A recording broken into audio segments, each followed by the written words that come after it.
I've played a lot of aliens over the years, a lot of otherworldly beings for sure.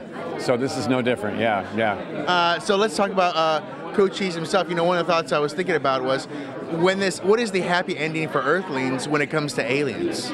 You know, what is going to be the happy? Like, are we going to be like, yeah, they helped us, that's great, or it's going to be like, we're kind of done. Right. Like for my species, the Volm characters. Well, that's the question that remains: is if the humans do get to win the battle, and if they do get to rebuild Earth, what becomes of Cochise or the Volm at large? Because my father, the Waschachab, also played by me on the show. I do double duty with that one. We're having daddy issues, you know, because I stayed on Earth after season 3. It was established last year that I stayed on Earth against his wishes with a couple of my Volm friends, and then I'd be like a rebellious teenager. So the greater Volm flew away, and they're doing other stuff in the universe. So do they come back? Do they help again? Is Earth a lost cause to them?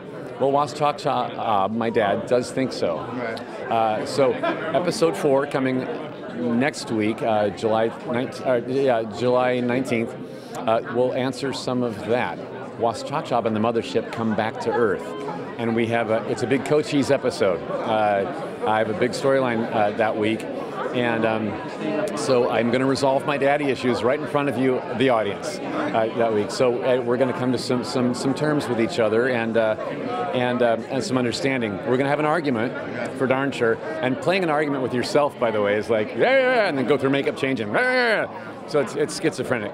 But yeah, that's explained and fleshed out.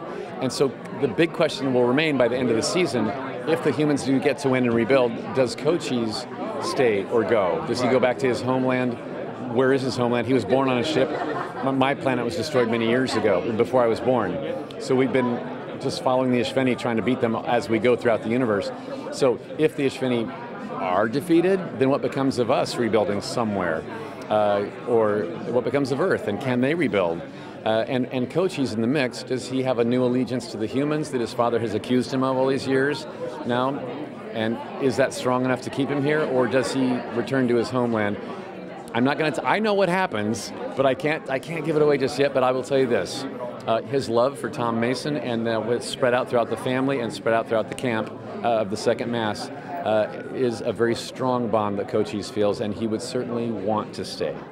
There you go. Are you doing anything to push like Ron Perlman for Hellboy 3? Can we talk about this? Okay. He's trying to make it a reality just by thought and drive alone, which I'm down for. Yeah, of course. Well, of course, Ron and I and Selma Blair and even Guillermo del Toro and Jeffrey Tambor, we all want to come back and do a Hellboy 3. So if the creative people want to do it and it's not being done yet, that usually means a money thing, a studio thing, something that's outside my expertise. So I'm going to guess that. So Ron Perlman took to the streets, took to Twitter, created a hashtag Hellboy3, Hellboy III, Roman numeral 3, and said, let's get this mother effer trending, hashtag Hellboy3. Yeah. And so I responded on Twitter saying, locking elbows with you, Big Brother Red, hashtag Hellboy3. He tweeted back to me saying, with you on board, we can't miss, hashtag Hellboy3. Right. Anyway, it rippled throughout the internet, and we were trending by the end of the day worldwide.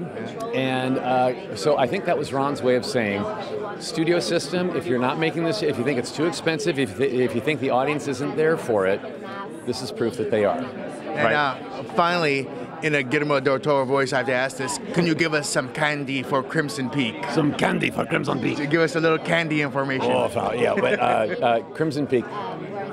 Coming out October 16th, I play a couple of characters in the movie, and what I wasn't supposed to tell you right off the bat, like what I play, how I play it, but I asked Guillermo, I'm going to be doing a lot of press between now and when the movie comes out for other stuff, and they're going to ask about Crimson Peak like you just did. Thank you.